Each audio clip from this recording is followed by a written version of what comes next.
பாருங்க, நாங்க தேனி மாவட்ட மகளிர் அணியில இருந்து வந்திருக்கோம். இப்ப வந்து காவல்துறை வந்து இந்த திங்ஸ் எல்லாம் சீஸ் பண்ணிருக்காங்க. இதுல எதுவுமே கிடையாது. இது எல்லாமே வந்து எங்க உழைப்புல வந்து எங்க ஓன் அமௌண்ட்ல வாங்கினது. ஜஸ்ட் வந்து ஒரு 10 விசிறி, கொஞ்சம் பேம்ப்ளெட்ஸ், 4-5 கேப்ஸ், இந்த ஒரு 50 விசில், ஒரு 10, இதுல மொத்தமே வந்து ஒரு பண்டல்ல வந்து ஒரு 10-15 மப்ளர் தான் இருக்குது. கண்டிப்பா வந்து இது தலைமை வந்து தீவிரமா கொஞ்சம் யோசிச்சு பாருங்க.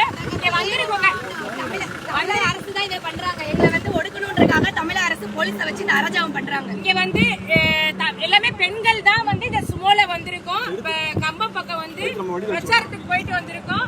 இதெல்லாம் வந்து சீஸ் பண்ணி இதை வந்து செக் பண்றேன்னு சொல்லி தான் வாங்கினாங்க. இப்ப செக் எல்லாம் பண்ணிட்டாங்க.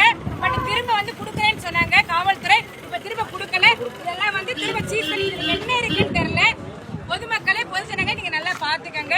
இந்த மாதிரி தான் வந்து கட்சி பணி செய்ய விடாம ஒரு கழகத்துக்கு ஒரு கட்சிக்கு இடையூறு விதிக்கிறாங்க. பெண்கள்னு கூட பார்க்காம இந்த மாதிரி பண்றாங்க. வழியில நிறுத்தி இந்த மாதிரி பண்ணிக்கிட்டு இருக்காங்க. இது நல்லதுக்கு இல்ல.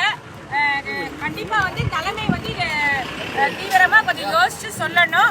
இந்த மாதிரி இடர்பாடு எல்லாம் பாத்துக்கங்க. இது ரொம்ப மன வேதனைக்கு உரியது. திரும்ப தர்றேன்னு சொல்லிட்டு இப்ப எல்லாத்தையும் எடுத்துட்டு போறாங்க.